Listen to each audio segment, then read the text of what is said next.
வணக்கம். நான் தான் ஹிப்ஹாப் தமிழா. பயோஸ்கோப் நேயர்கள் அனைவருக்கும் எனது வணக்கம்.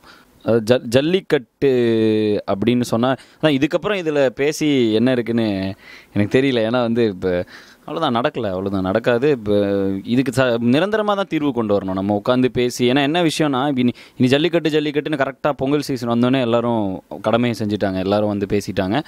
இப்போ கரெக்டாக பொங்கல் முடிஞ்சு ஜல்லிக்கட்டு நடக்கலன்னு எல்லோரும் போயிடுவாங்க. இதனால் பாதிக்கப்படுறது யாருன்னு பார்த்தா விவசாயிகள் தான்.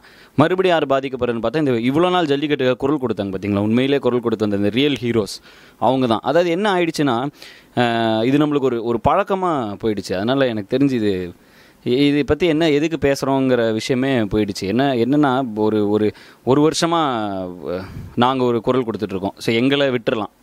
எங்களுக்கு முன்னாடி இந்த விஷயத்துக்காகவே, அதாவது முகம் தெரியாத நபர்கள் பார்த்திங்கன்னா, திரு கார்த்திகேய சிவசேனாதிபதி, இன்றைக்கி அவர் ஒரு ஹீரோ.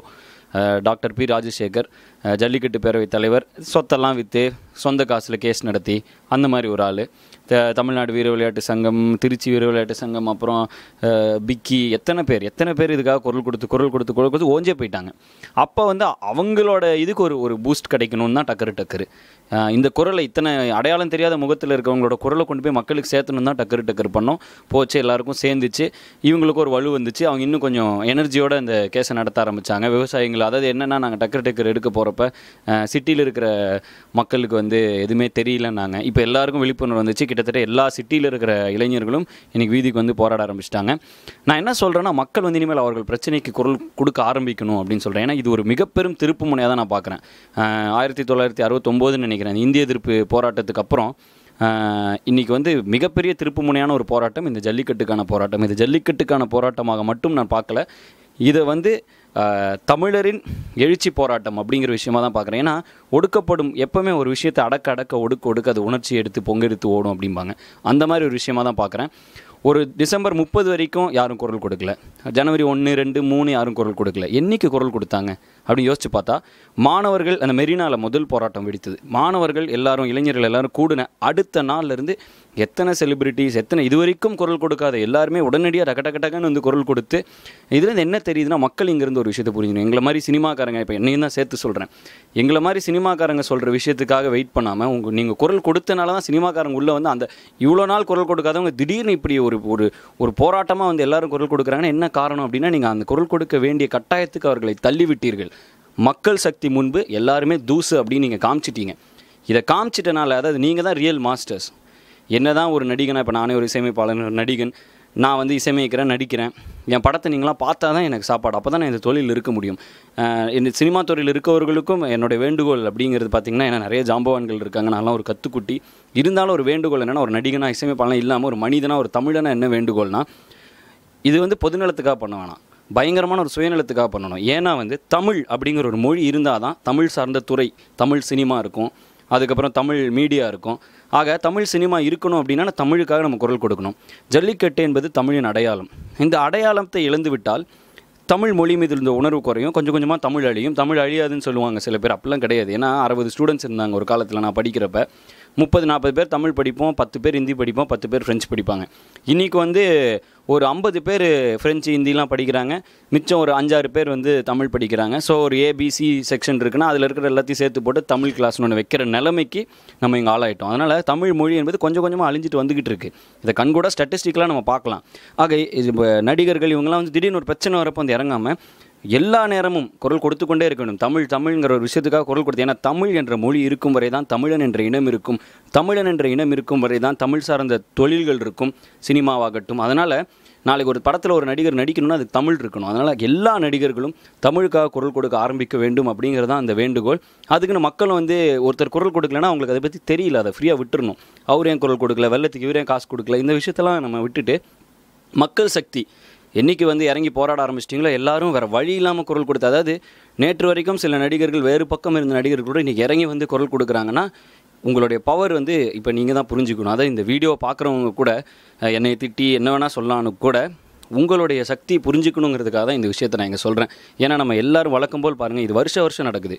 டிசம்பர் 30 வரைக்கும் ஆதரவாளர்கள் இது பண்ணுவாங்க, போராடுவாங்க.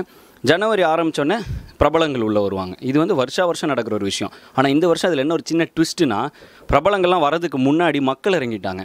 எப்போவுமே 2 பிரபலம் 3 பிரபலம். போன வருஷம் யாராவது ஒருத்தருக்கு ஒரு கமல்ஹாசன் வந்து ஒரே ஒரு அவர் மட்டும்தான் பிரபலம் கொடுத்தாரு, ஜல்லிக்கட்டு வேண்டும் அந்த மாதிரி ஒரு 2-3 பேர் தான் கொடுத்தாங்க. இன்றைக்கி இந்த வாட்டம் பாருங்கள், தமிழ் சினிமா துறையுலகமே வந்து எல்லாருமே அவர் குரல் கொடுக்க விட்டது மக்கள். அதனால் வந்து என்ன சொல்கிறேன் அப்படின்னா வந்துட்டு இந்த இன்டர்வியூ நான் கொடுக்குறதும் வேஸ்ட்டு. இதுக்கப்புறம் உண்மையான ஹீரோஸை இதுக்கப்புறமாவது அடையாளம் கண்டுபிடிங்க. யார்? திரு கார்த்திகேய சிவசேனாதிபதி, திரு ராஜசேகர் ஐயா, எத்தனையோ பேர் இருக்காங்க, பிக்கி. இந்த மாதிரி உண்மையான ஹீரோக்கள் பின்னால் இளைஞர்கள் நின்றால் நடிகனை நடிகனாக பாருங்கள், இசையமைக்கிறவனை இசையமைப்பாளராக பாருங்கள், பாடலில் கேளுங்க, ரசிங்க. அந்த சினிமாங்கிறத விட்டுட்டு நான் உள்ளே வந்து இப்போ நான் ஏதோ ஒரு விஷயம் பண்ணுறேன், அதுக்கு என்ன பாராட்டலாம். என் கடமை, என் தொழிலை செய்கிறப்ப அதை ரசிக்கணும். அதை வந்து முட்டாள்தனமாக கண்மூடித்தனமாக பின்பற்றுவது வந்து தவறுன்னு தான் நான் பார்க்குறேன். அதனால தான் இன்றைக்கி என்ன சொல்கிறேன்னா, இந்த இளைஞர்கள் இன்றைக்கி எழுச்சியை வந்து அவங்க புரிஞ்சுக்கணும். ஃபஸ்ட்டு அவங்க பவர் என்னென்னு அவங்க புரிஞ்சுக்கணுங்காக தான் இந்த வீடியோவே.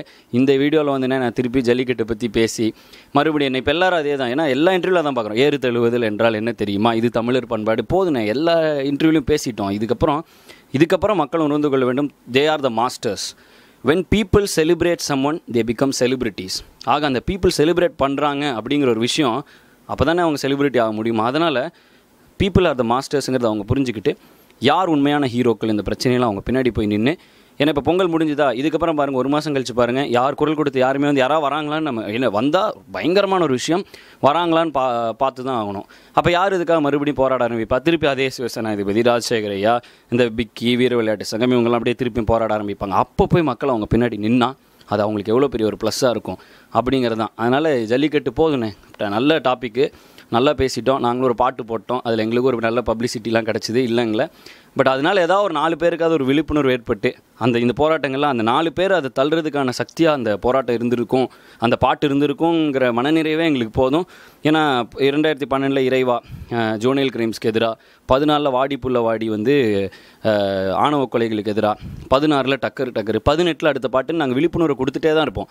விதைக்கிறது ஈஸி, நாங்கள் சும்மா அப்படி விதையை ஜூன் மாதம் தூங்கினோம். ஆனால் அதை தண்ணி ஊற்றி அதை துளிர்விட வைத்து இன்றைக்கி ஒரு மரமாக தாங்கி நிற்பது யார்? நீங்கள் மக்கள், இளைஞர்கள். அதனால் வந்து சும்மா நாங்கள் 2018 ஏதோ ஒரு பிரச்சனைக்கான விதையை போடுவோம், ஆனால் அது மரமாக வளர்கிறது வந்து எல்லாருமே மக்கள் கையில் தான் இருக்குது. அந்த பிரச்சனை இம்பார்ட்டன்ட் இல்லைன்னா அவங்க அதை தூக்கி போட்டு போயிடுவாங்க. ஸோ அதனால் மீண்டும் என்னோடய வேண்டுகோள் என்னென்னா, ஜல்லிக்கட்டு இதெல்லாம் பேசுகிறத தூக்கி போட்டுட்டு இளைஞர்கள் இன்றைக்கி சமுதாயத்தில் நாங்கள் தாண்டா மாஸ் அப்படிங்கிற ஒரு விஷயத்தை எல்லாருக்கும் எடுத்து காட்டிட்டாங்க. இந்த இளைஞர்கள் கதையின் நாயகர்கள் பின்னாடி போய், அதாவது கதாநாயகர்கள் பின்னாடி போய் நிற்காமல் உண்மையான நாயகர்களின் பின்னாடி நின்று இந்த போராட்டத்துக்கு மீண்டும் வலு சேர்த்து ஏதோ ஒரு நிரந்தர தீர்வு கிடைக்கிற வரைக்கும் இதுக்காக குரல் கொடுக்கணும். இந்த பிரச்சனை மட்டும் இல்லை, எல்லா பிரச்சனைக்கும் என்று சொல்லிக்கொண்டு போதும் ஜல்லிக்கட்டு போதும் அப்படின்னு சொல்லிட்டு, அதாவது இதுக்கப்புறம் இளைஞர்களின் கையில் தான் எல்லாமே இருக்குதுன்னு சொல்லிவிட்டு, நானும் ஒரு இளைஞன் தான் இல்லைங்களே. அதனால் வந்து சினிமா என்று சினிமா சார்ந்த சமூகமாகவே மாறிவிட்டது போதும், தமிழுக்காக இனி எதாவது செய்வோம் அப்படிங்கிற ஒரு விஷயத்தோடு விடைபெறுகிறேன். நன்றி, வணக்கம். ஏதாவது தவறு பேசியிருந்தேன், ஏன்னா வந்து ஒரே மனசு வலிக்குது. என்னென்னா, எங்கள் அண்ணன், நான் காலை வளர்த்துறேன், சரவணன் எங்கள் அண்ணன், அவர் தான் நீ காலையை வளர்த்திப்பார், அப்போ தான் உனக்கு உணர்ச்சி புரியும்னாரு. வாங்கி வளர்த்துறோம் 1 வருஷமாக. இந்த ஜல்லிக்கட்டுக்கு அவுத்து விடலான்னு பார்த்தா அண்ணே காலை ஒரு மாதிரி அது பாட்டுக்கு ஒரு மாதிரி ஆயிடுச்சுன்னா, அது எப்படியாவது அவுத்து விடணுன்னே, ஜல்லிக்கட்டு நடந்தால் சூப்பராக இருக்குண்ணே. ஏன்னா நிறைய பேருக்கு வந்து இந்த காளையோட தன்மை, ஏன்னா காலை நேரில் யாரும் பார்த்ததில்லை, இந்த காளையோட தன்மை என்னன்னே தெரியாது. அவர் வந்து கூப்பிட்டு ஒன்றும் பிரச்சனை இல்லை, அடுத்த வருஷம் நடக்கும். எனக்குலாம் என்னென்னா, நான் வந்து சினிமாவில் இருக்கேன், நான் வந்து மியூசிக் போடுறேன், காசு வருது, ஓகே. விவசாயிகள் நீங்கள் அந்த காலை அவுத்த முடியலன்னு அவர் எனக்கு சமாதானம் சொல்கிறப்ப எனக்கே வந்து என்னை வந்து அடிச்சிக்கலாங்க போல் இருக்குது. அவ்வளோ வலிக்கிறனால தான் வந்து சரி போதும், இதுக்கப்புறமும் ஏமாறக்கூடாது, மக்கள் சரியான ஹீரோக்கள் பின்னாடி நில்லுங்கிற வேண்டுகோளோடு விடைபெறுகிறேன். நன்றி, வணக்கம்.